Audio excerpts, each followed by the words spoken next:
Right, so we're all back, and do you want to put your microphones on or whatever?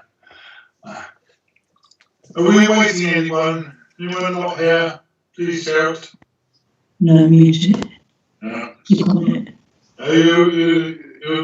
We can hear you, Brian. We can see and hear you, but we can hear you now. Right. Okay, last stretch, everyone, please to hear.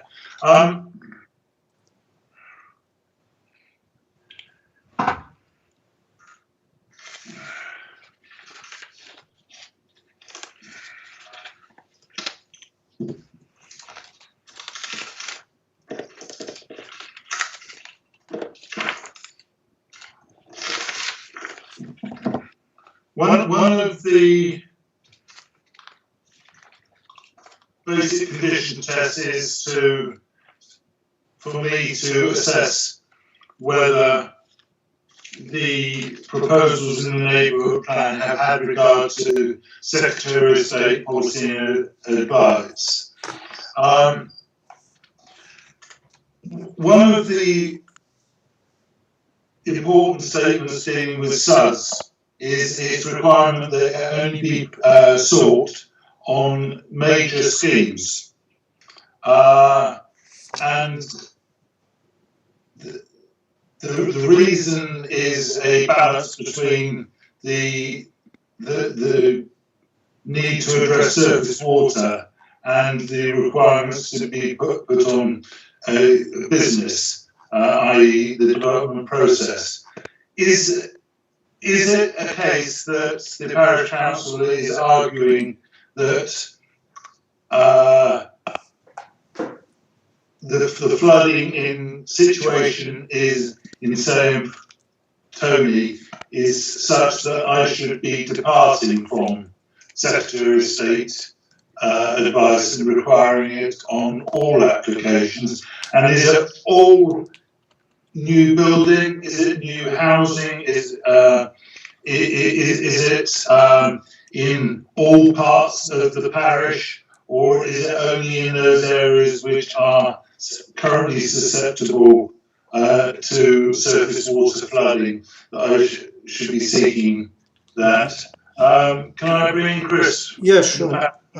There are three main factors at play here. First, I just note that a flood happening on a 5-house site is just as important, just as necessary of attention as a flood on a 50-house site. And I'll leave that statement as that. Okay, can I just ask before you move on? So are you saying that because in the past SUDs were required on all schemes, and then I think it was brought in for just major schemes. Is it something that the Secretary of State, in setting a threshold, didn't have regard to the possibility of sites of less than 5 being flooded?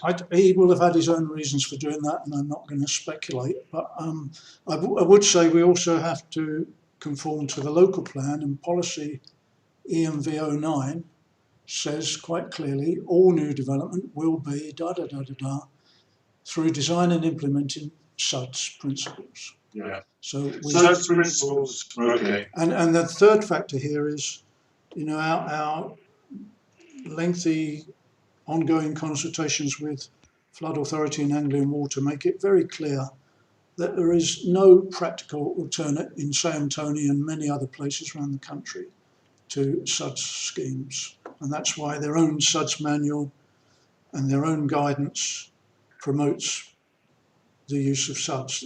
There isn't a realistic alternate scheme, but our policies do allow the possibility of a developer being able to show that, for whatever reasons, SUDS is not achievable. Here is an achievable solution for consideration. Okay, thank you for that. Chris, from the Bracklin point of view, what do you understand by SUDS principles? Yeah, I mean, the EMV 09 allows for flexibility, so it's not has to be a sub scheme. It's the principles, and we'll see sub principles. There's kind of 4 key principles to it, or arms, as they say. So yeah, and understand from the legal local flood authority, for them to consider us to be subs, they consider 2 of those. So it has to deal with the water amount or quantity, the quality of it, water quality, but also have a amenity and biodiversity angle to it. So those are the key principles that we would wish to see within a, as I say, the policy allows flexibility in that, which I think does reflect ministerial guidance, but to say it's a balance. As you mentioned, was doing on all schemes. Clearly, where there are significant issues, and from a flood risk surface water point of view, then the review and scrutiny would be significantly greater than a scheme where you're looking at a change of use or very limited impacts from a flood risk point of view. So there's always that review by officers on a case by case basis. The local panel provides that, and we've done it, providing the comments. We feel it isn't justified. I understand that. So if for example, there was a housing proposed, a single house away from the flood area, and it proposed rather than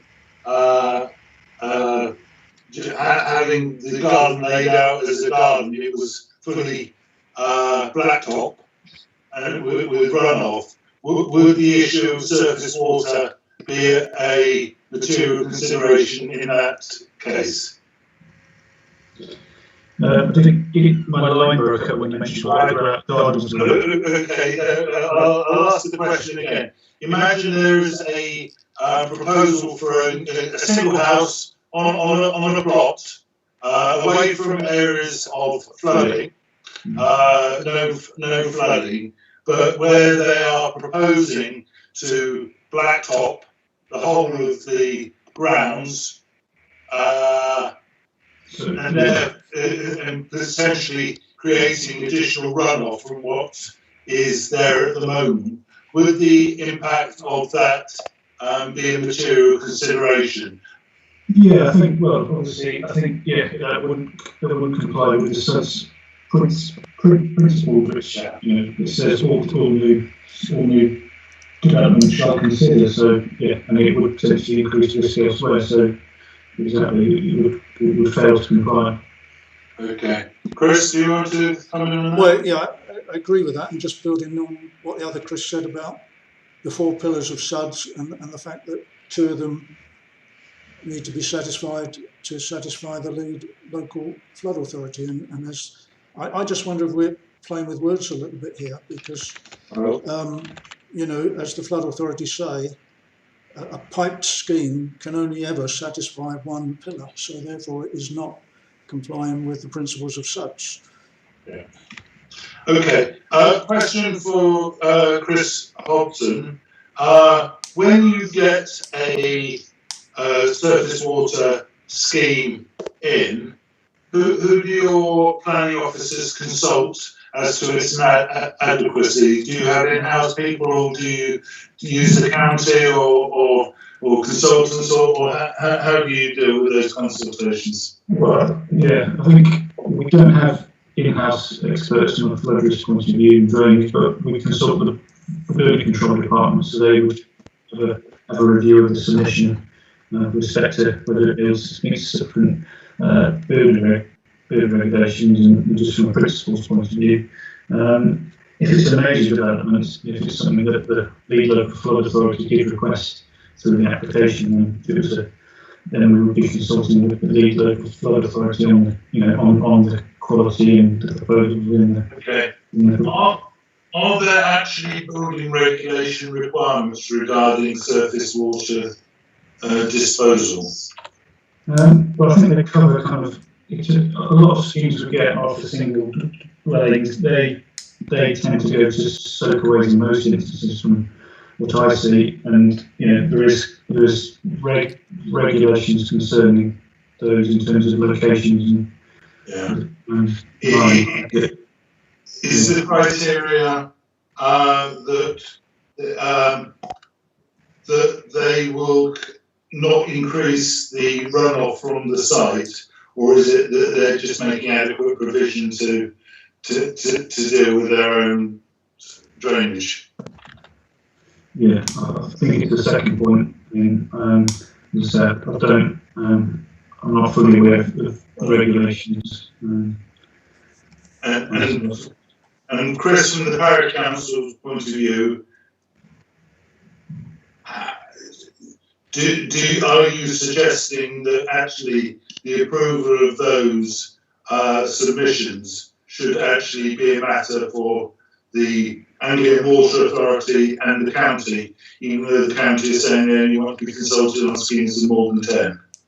From the parish point of view, we would love that to happen. We've recognised that it is in the gift of Brecon Council to pass on that request that we can't specify, but we would certainly hope it would happen, whether it's 5 houses at risk or 50 houses at risk, because they're all important. And I think I'm right in saying the Flood Authority also recognise, over and above the Environment Agency maps, risk can be determined by reported events, of which there are many in San Antonio.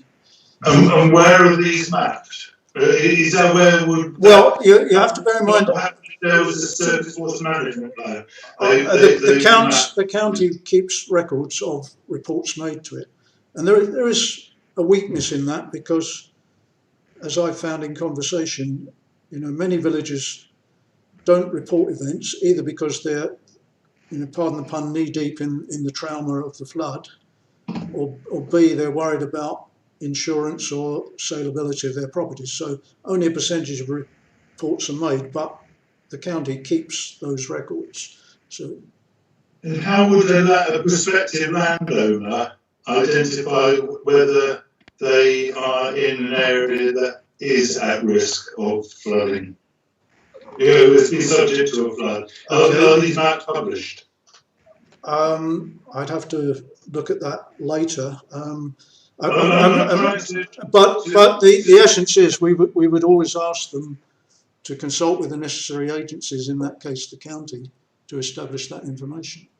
Yeah, I'm trying to get certainty. That's the stage that a planning application has been made. If we're going down the route of stipulating drainage strategies on schemes that are at risk of flooding, and we're going beyond the areas that are shown at risk of flooding on the Environment Agency maps as being susceptible to surface water flooding, where would people go to get that information? Okay, so what you proposed is not a policy requirement as things stand, but it is just part of the Flood Authority's guidance, which I would hope that Chris and his colleagues take into account.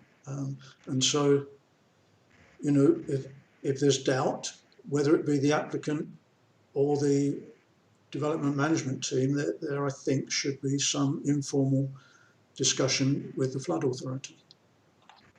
Right. There are published reports. There was, the Flood Authority published a report into the 2016 event that gives some indication, and I'm sure they've got the records to back up the numbers they put in that. If I can just diverge a minute, please, John, and while it's fresh in my mind, the exchange you just had with Chris. This idea that perhaps building regs could cover everything, so we get a soak away, as Chris is quite right, is often the proposed solution for a small development. But we have to satisfy the policy need for post-development runoff not to exceed pre-development runoff.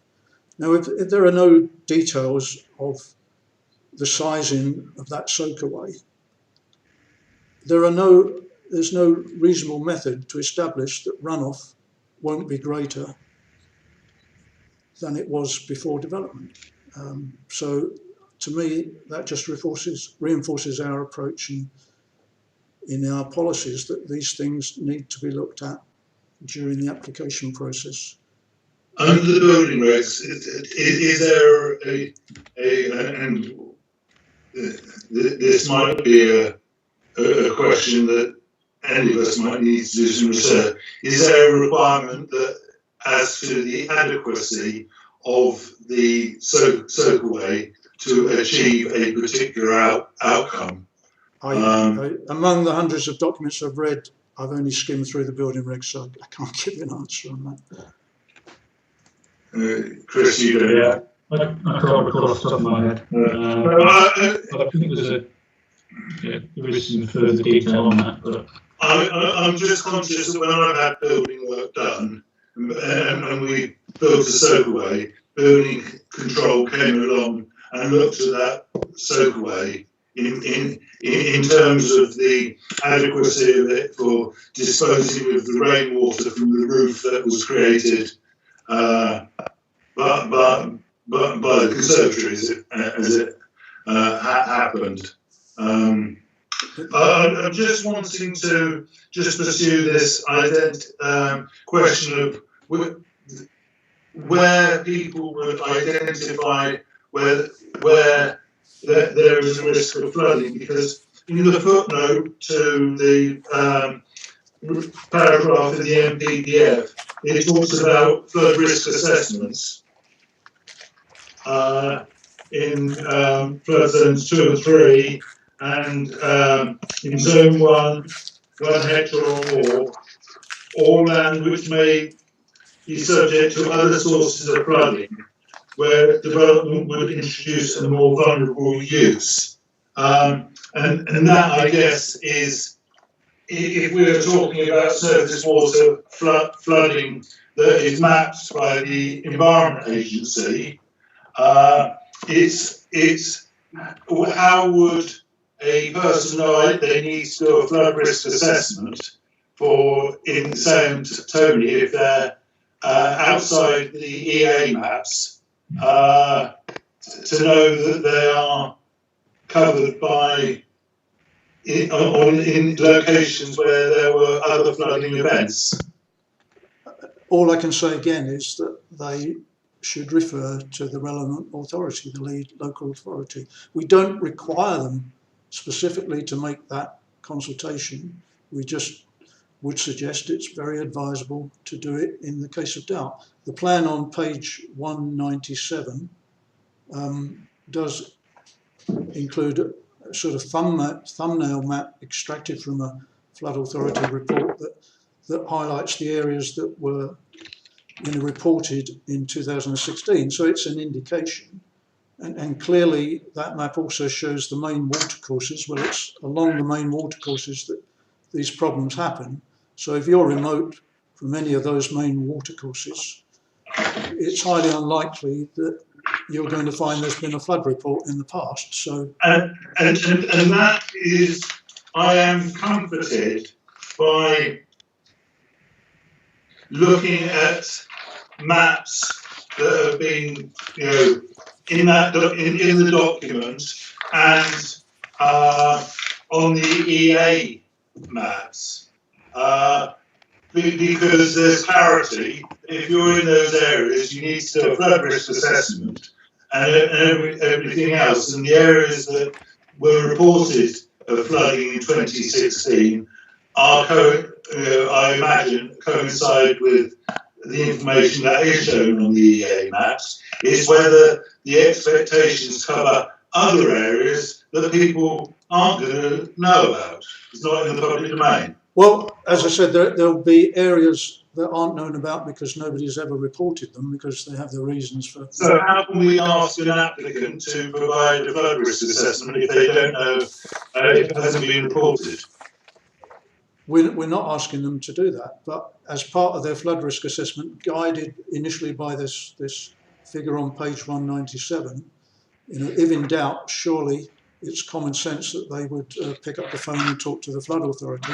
I've got a site in such and such a location. Have you had any reports of flood events there?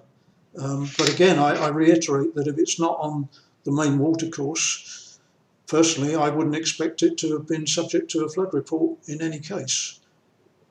So we're not making any onerous requirements on here. We're just pointing out that it's not only flood risk maps. Of course, those reports coincide with the watercourse, which coincides with the flood risk map. So it's a bit circular.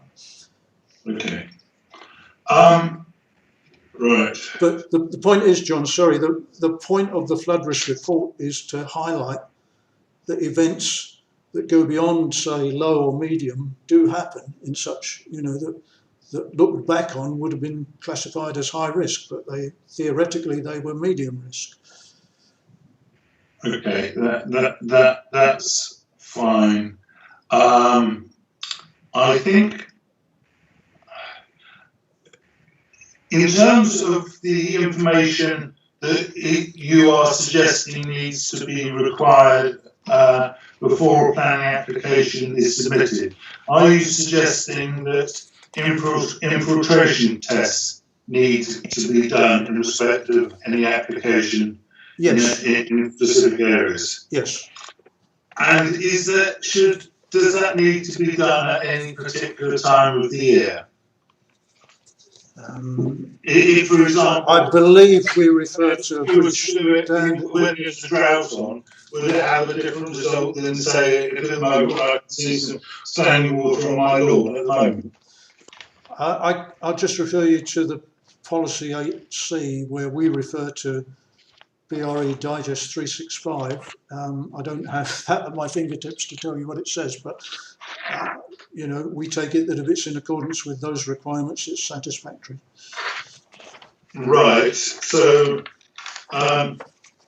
if for example I wanted to put a planning application and in May, would I have to wait till the following winter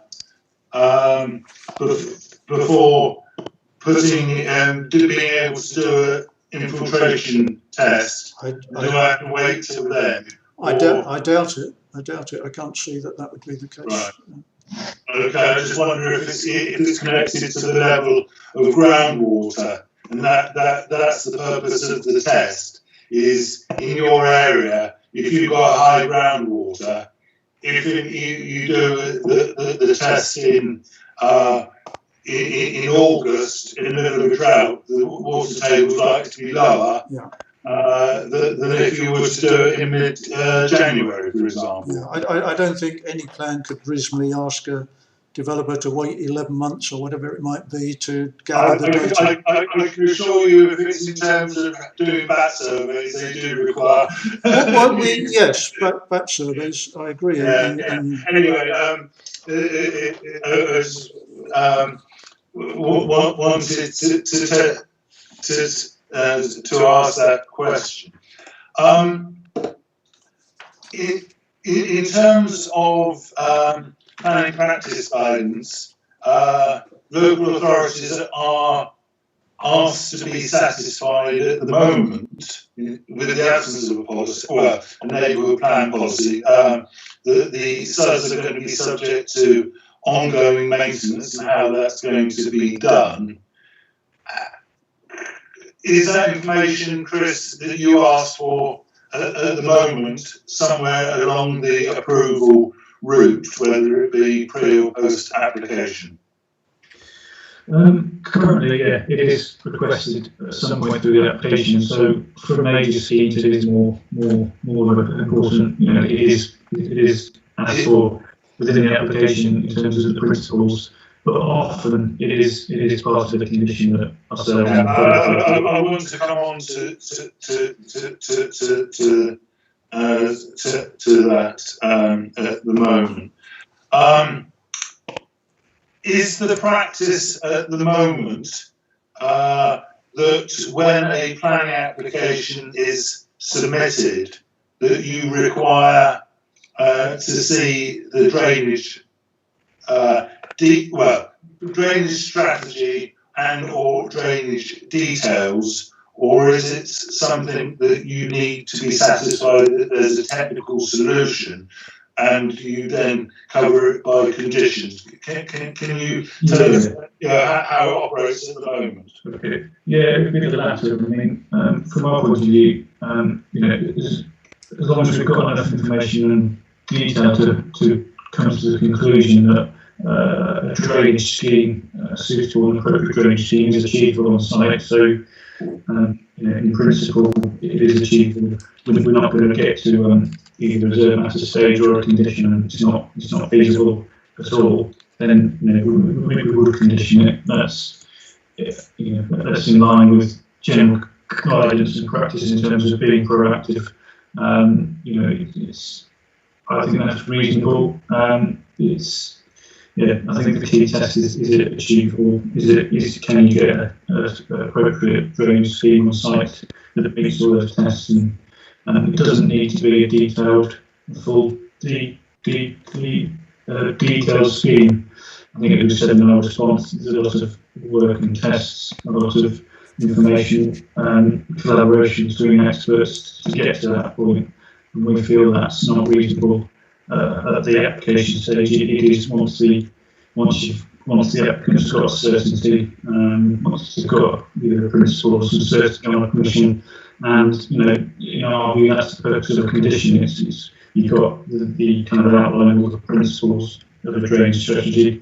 That's something that can be approved by a condition.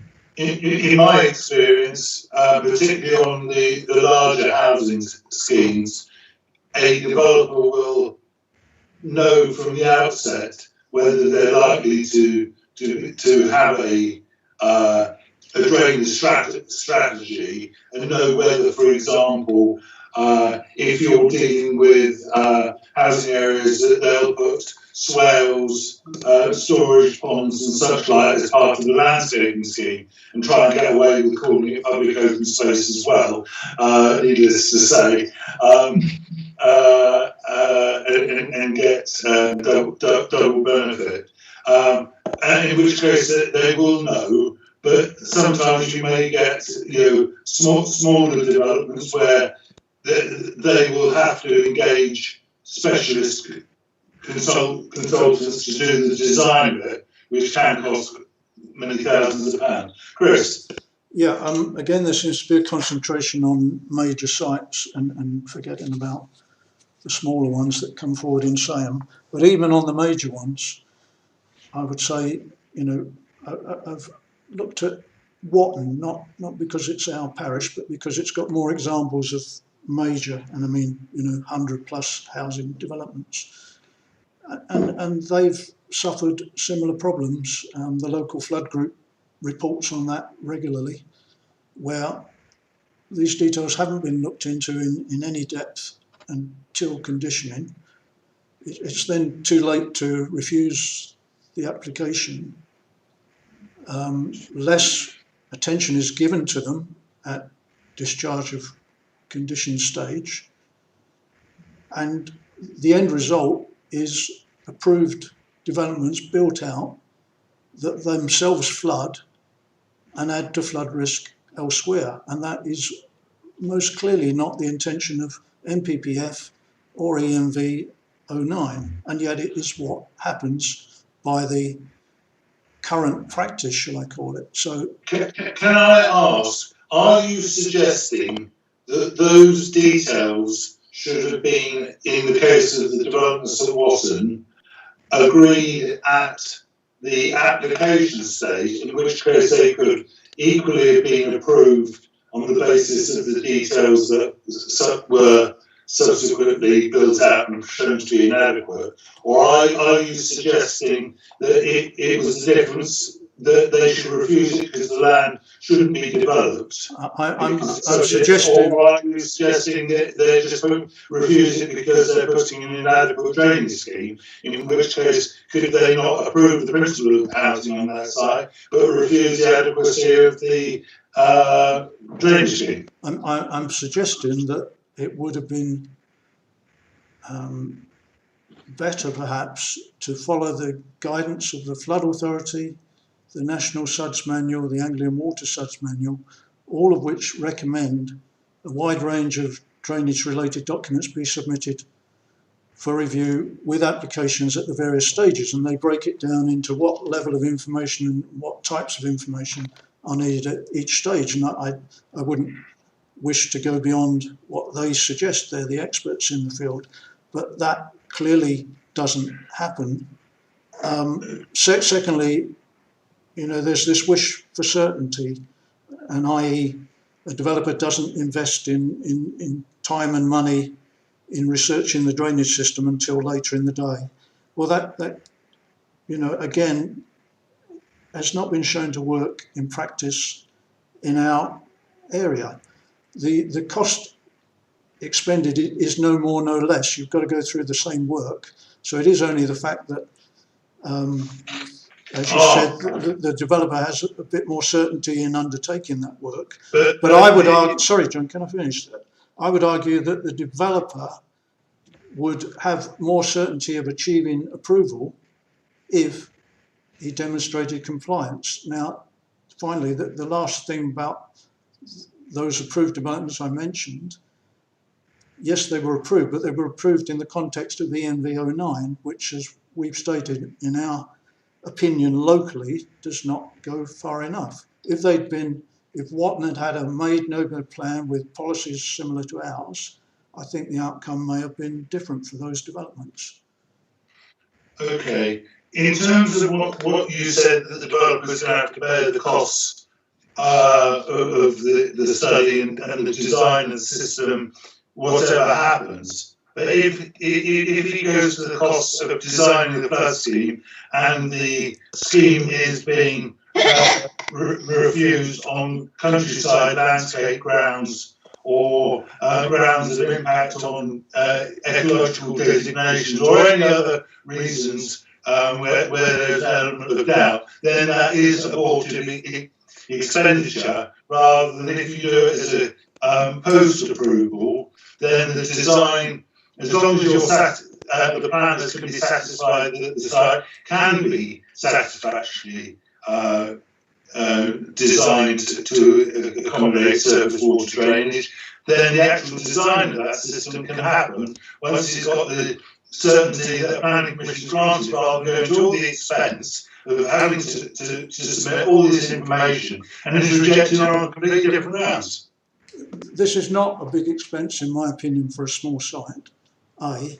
B, you could make that same argument that there's no need to do an ecological assessment because that's money spent when the principle of development hasn't been done, and nobody suggests that ecological assessments are done after permission is granted. It affects the principle of whether the development should take place. And yeah, I'll let Rachel come in a minute, just to add, I've lost my thread. You come in, Rachel, and I'll come back to what I was thinking. Thank you. I was just going to remind people about the pre-application process, which is where generally the principle of consent can be established where it's not clear-cut in the local plan or neighbourhood plan. Yeah, okay. And I was going to go on to say that, there's a reason that the Flood Authority asked for this information pre-permission.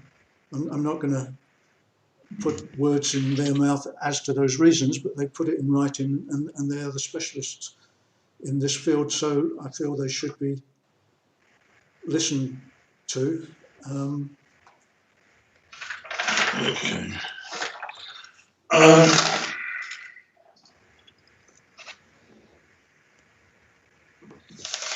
I've got a specific... Sorry, John, I did lose my thread, excuse me, but what I also wanted to say is that the Flood Authority points out that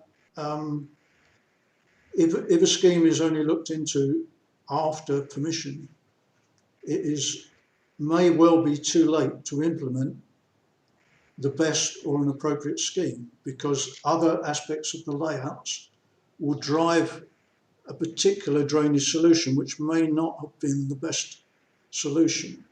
And that's reinforced with the conditions approach, and I'm not going to say it happens every time, but I've looked back on a range of SAM applications where drainage is dealt with by condition, and the condition generally uses words such as no work above foundation level or first level will be carried out until discharge of this condition. Well, again, if you put in foundation in the first floor or whatever, you're potentially hindering the best solution, because that may be on land that should have been the drainage area. Okay. Rachel? Yeah, just going back to conversations probably a few minutes ago now on clarity on how people can access information on level of flood risk in Same Tomey at any one time. The map, figure 8A.1 on page 197, shows the watercourse. The Environment Agency, as we all know, we've discussed it, have got available maps on current surface water flooding, and we talked about that earlier. And they are an important source. I know that the lead local flood authority have responded to this consultation, Reg 16 consultation, requesting that those maps actually feature in the neighbourhood plan. I don't know if that will help with the implementation of policy EMB 09 and the other policies in this neighbourhood plan, but I think there is a problem that people aren't easily recognising where on the minor sites where there is an issue of surface water flood risk. The reason the maps aren't in the plan, I think the group decided because of the shape of the parish, they're quite difficult to I mean, it comes back to usability and trying to be concise as possible. And the other point is, of course, they change over time, but I don't know whether there's a role in bringing that, making that information more clear for users of this document. Or could the plan just refer to the most up-to-date Environment Agency flood map? It does. The online facility. What I'm trying to do is to get the clarity as to where these policies bite, as opposed to other parts of the policy where we talk about, the plans don't necessarily show all the drainage because people don't report it, and then potentially people won't necessarily be doing the investigation or whatever. So if that could be a way for Rachel. I think that makes a lot of sense. The policy should definitely bite where we know there is flood risk in the parish.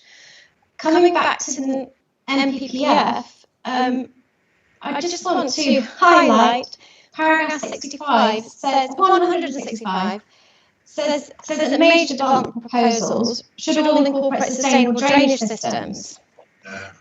It doesn't say only, it says they have to. And then the earlier paragraph, paragraph 163, says where you know there is flood risk, you should be incorporating sustainable drainage systems unless there is clear evidence that this would be appropriate. The principle needs to be applied. It is the principle that seems to be in policy EMB 09, but it doesn't seem to be happening in practice. And hence there's a role for the neighbourhood plan. And if I guess the cynic in me saying if they're not implementing existing policy, are they more likely to be implementing it once it's in another document? Well, yeah, I think this comes back to the question of ambiguity in policy wording and a local policy plan responding to local specific issues. It makes it more tangible and more real, doesn't it? So maybe this is the best place to articulate that. But of course, I also wanted to highlight that changes in MPPF on flood risk and how important it is, and it has a growing role. I mean, in paragraph 11 of the MPPF, in the footnotes, it is one of the issues on which you should absolutely be refusing a planning application. It's not based on 5 years. For plan making, you approve policies, you approve proposals as long as they according to the development plan, subject to exceptions. And one of those exceptions in the footnote is flood risk. But as you're aware, Rachel, that you are prepared to counting this development in the flood areas if it's adequately mitigated. Well, those site allocations all that work has been done to support those site allocations, and the same is expected of other applications too. Right. Okay. Could I please, John, just one point? Yeah, yes, please. I'm looking at something, so I'm looking down. Okay. I am listening. I just want to make clear that, you know, we're in no way implying that Brecon Council is not applying policy EMV 09. What we're saying is it has some areas of ambiguity and it doesn't go far enough into enough detail. So, yes, you know, applications are passing that and still leading to flood risk. It's being applied as written, but it's not achieving the desired effect. Just in terms of clarity of the parish council position, can I take you to page 193? Yeah.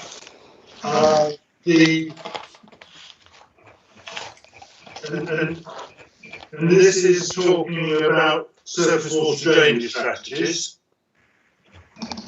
Yeah. It's the penultimate paragraph. The level of detail presented shall be proportionate to the size of the proposed scheme and the severity of the flood risk at the proposed site.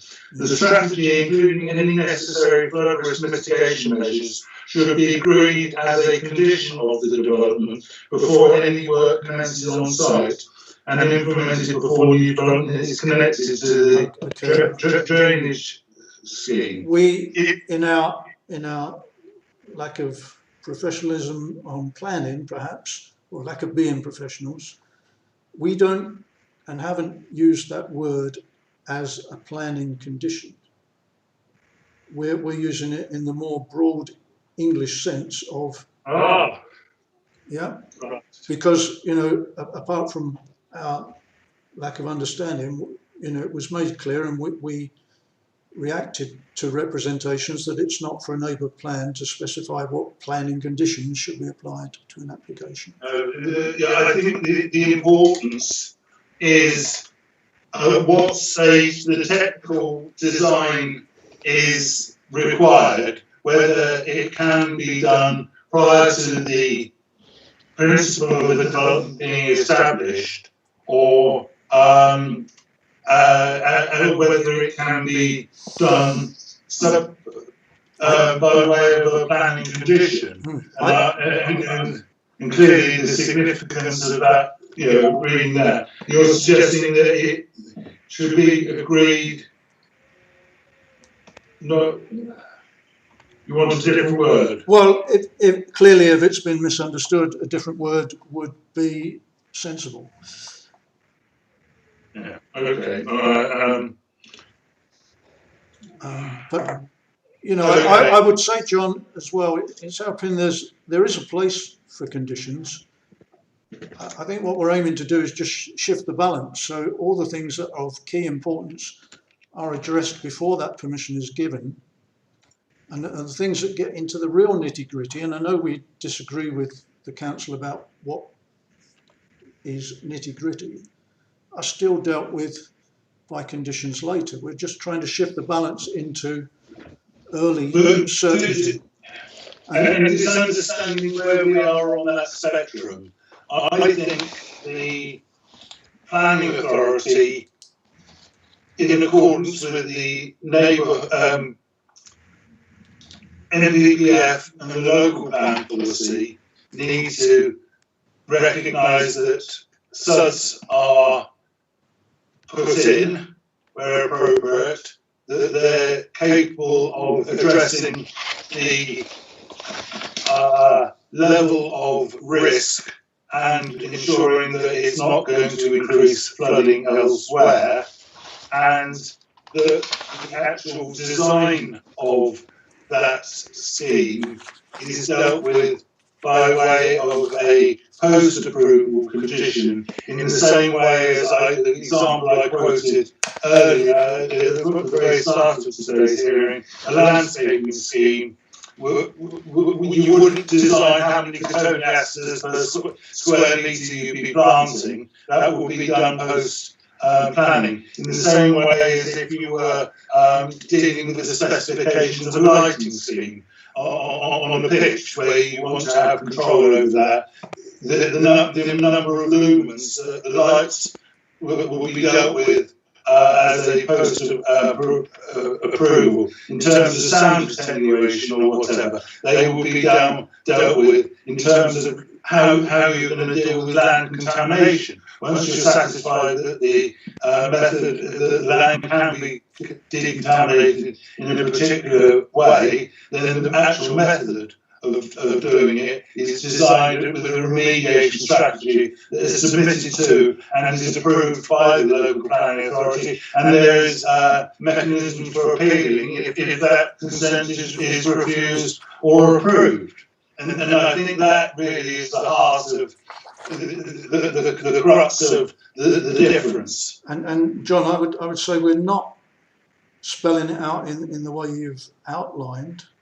We're not asking for the actual design detail, but we're asking for a certain approach to be taken that is recognised as achieving satisfactory outcomes. Well, Chris, let's look at policy 8H. Yes, I was going to come on and say that is perhaps where your focus is. Right. When studies are proposed as part of a new development scheme, all necessary studies, design, data and calculations shall be presented with proposals, giving an appropriate level of detail in order to demonstrate that the system will function satisfactorily through the lifetime. Okay. Are you saying that that information can be submitted after the planning application? I'm saying, you know, the very essential words there are all necessary and appropriate level of detail, which will differ for each and every proposal. But I need to understand this. Do you need to have calculations to demonstrate that the proposed method will work before a housing development is? In certain aspects, we need calculations to show that runoff rate and volume are satisfactory. Those need to be based on satisfactory infiltration tests. They need to have included climate change, and so on and so forth. The point is that you're asking for that information before the approval of the development, rather than the approval of that particular drainage scheme. With, you know, perfectly adequate flexibility and appropriate level of detail to demonstrate satisfactory performance, necessary design data. But isn't the question is that at the heart of whether planning permission should be granted for land, as opposed to whether it is consenting to the adequacy of the proposed. Okay. Let me say this. Under the alternate option to our policies, permission has been granted. There's no going back on that. An unsatisfactory scheme comes forward.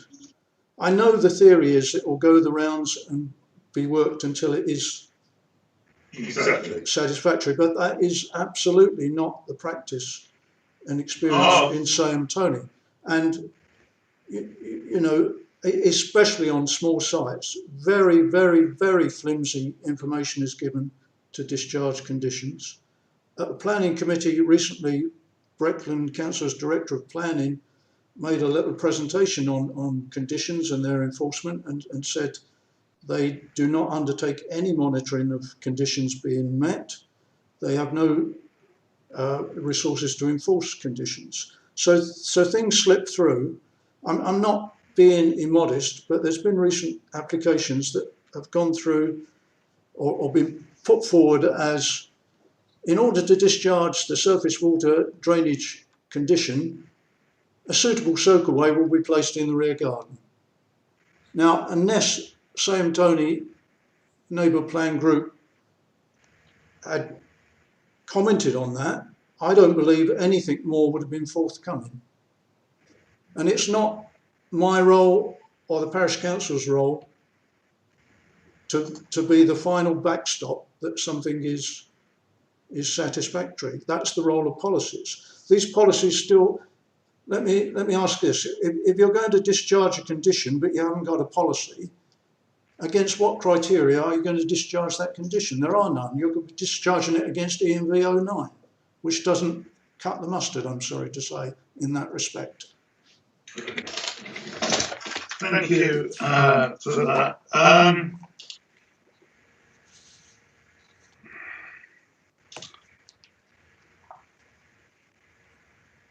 Can I ask a question in terms of, and probably a question for both of you, the parish and Breckland, in the issue of protecting in a flood event, protecting the quality of water hitting the receiving water body. Yeah. What I don't understand is how in a flood situation where there's a flash flood and water is going across the site or from a site down a river, how a decision maker can know whether that scheme is adequate to not have an impact on a ecology site downstream. Because that's the task of the applicant to demonstrate it will not have that. And so simply the role of the development officer is to satisfy themselves that the developer has demonstrated that requirement. The development management officer is not required to make that assessment by himself from nothing. He's right. If surface water is going across a development site, surface water, is it that the water coming onto the development site then has to be treated in some way, or filtration or whatever? I don't understand. This is where it's all pretty disgusting and horrible, and everything else, from my experience, and trying to put in some kind of suds, reed beds, or whatever is when it comes to those types of flood events. Water comes onto the site, through the site, downstream of the site, and it eventually ends up in pevensey marshes or wherever there is a requirement. What I don't know is how a sub-scheme can guarantee that it won't, a surface water flood will not adversely affect life downstream. This is a clear example where we don't go into prescriptive detail. This is covered in things like the Flood Authority's guidance and more relevantly the National SUDS Manual. And there are, beyond my expertise, a range of methods to ensure water quality. A developer either knows that himself or would employ a suitable consultant who can look into that. We're just asking that the scheme ensures that water quality is maintained, which is a fundamental requirement. We're not saying do it by method A, B or C. You just come up with a method that's satisfactory. Okay. Chris, have you got any comments from practical point of view? Yeah, from a practical point of view, again, certainty, we can't guarantee any certainty because I think, as you alluded to, you can't guarantee in terms of in exceedance of events that the water will go in any particular location will be treated in a particular way. An exceedance it just makes a reasonable expectation on applicants. I take your point about exceedance events, and they're different from the rest. And it might be sensible to make that distinction in policy 8E, because exceedance events are covered elsewhere. But in a general event, day-to-day surface water runoff, it is most definitely a requirement that water quality is protected. Oh, yeah, absolutely. Okay. Right. have now come to the end of my questions. Okay. John, sorry to interrupt. Could I just pass on one piece of info that relates to drainage before you move on? And this is purely, I'm the messenger, don't shoot me, but during the break, I had an email from the Vice Chairman of Yaxham Parish Council who have a MAID plan, and she just wanted to point out that when you ask the question of is San Antonio the only plan in the area that has drainage policies, she's pointing out that Yaxham has 2 policies on the subject and Mattershall has 1. Okay. Susan, can you help on that? Yeah, I mean, there are policies on it, but they don't approach it in the way that San Antonio has. It's more of a sort of standard policy approach, and so I thought you asked me a question about the level of detail and in terms of the approach the parish was taking, that San Antonio was taking, and I said it's different from the others. There's no other approach. That's fine. Okay. I think we have now dealt with the 4 issues. I would like, clearly, if there's any other contributions that anyone wishes to make, I'm happy to take them on board. Just to say that I will be making a site visit as soon as I can. I'm looking forward to coming up to your part of the world. And if there are issues arising from what I see on the site visit, then I will do an additional note and ask that information. I will be surprised if it was an issue that required another Zoom the Teams session, but if necessary, I will do that. But I would anticipate it may be just written responses. Chris, yeah, just if I can very briefly rewind back to the question of allocated site capacities. One important point I did overlook. Those numbers are also guided, I did say, by the original developer or landowner proposals. But more to the point, we went through a similar thought process to yourself about could we have a small terrace, could we have, semi-detached, could we have whatever to increase the number of dwellings. And we discussed that fully with the site owners. We put it to them that they might like to do that. We then, as you know, put the policies out for their agreement, and without that agreement, I understand that a site couldn't be considered deliverable and developable, and they did not agree to increasing the capacities they put forward originally. Can I ask, when you all the responses I saw were using the word deliverable and viable, the site, have they actually said in every case that they are happy with the wording of the policy and the plan, or merely that they are happy that the site is being allocated and can be delivered to meet the tests of housing supply? Okay, at earlier stages, yes, they agreed the wording. Where we've adapted the wording as consultations have gone on, we've made them aware. It's important to stress that these are farmers, people who are about to retire and things like that. They're not developers, so they don't necessarily use the terminology that you might hope for, and we wouldn't want to write their responses for them. I'll be entirely honest, in the second Regulation 14 consultation, one landowner who was responsible for 2 of the sites did object to a number of the criterion proposed. We gave our reasons why we didn't accept most of those in the consultation statement. We put out the amended policy before Reg 14 directly to them and their agent, and again at Reg 16.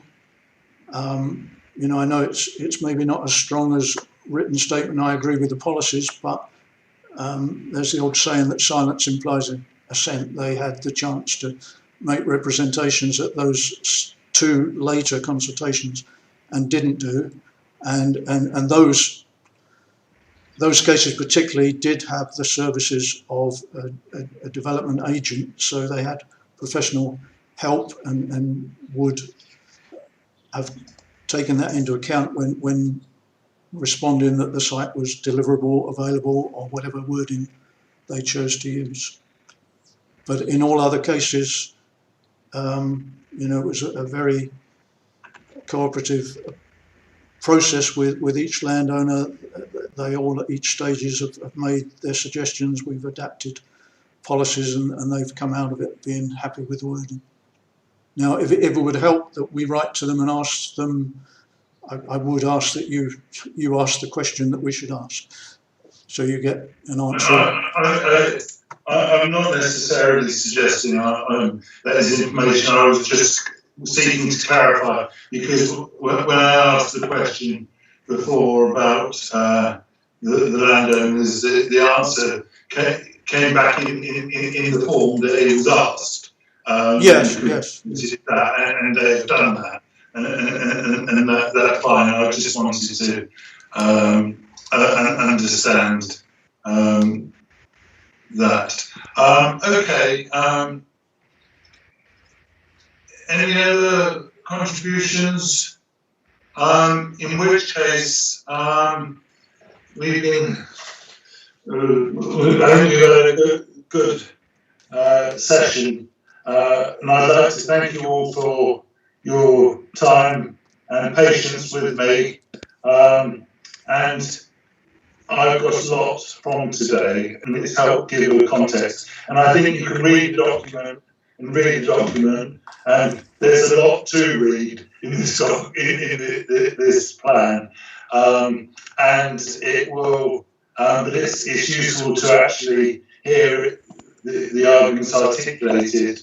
And whatever, and I now understand where the parish council is coming from, as well as the views of the planning authority. Susan, if I could ask if you could follow up the note regarding with the housing, your housing colleagues, about the local connection the housing connection policy and how it was integrated into the reference to the neighbourhood plans in the housing allocation policy.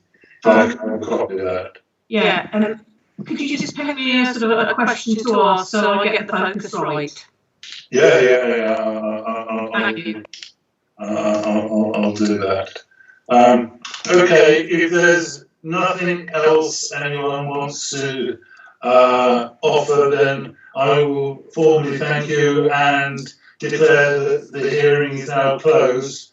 I will be, as I say, making my site visit and then preparing my report as soon as I'm able to do so.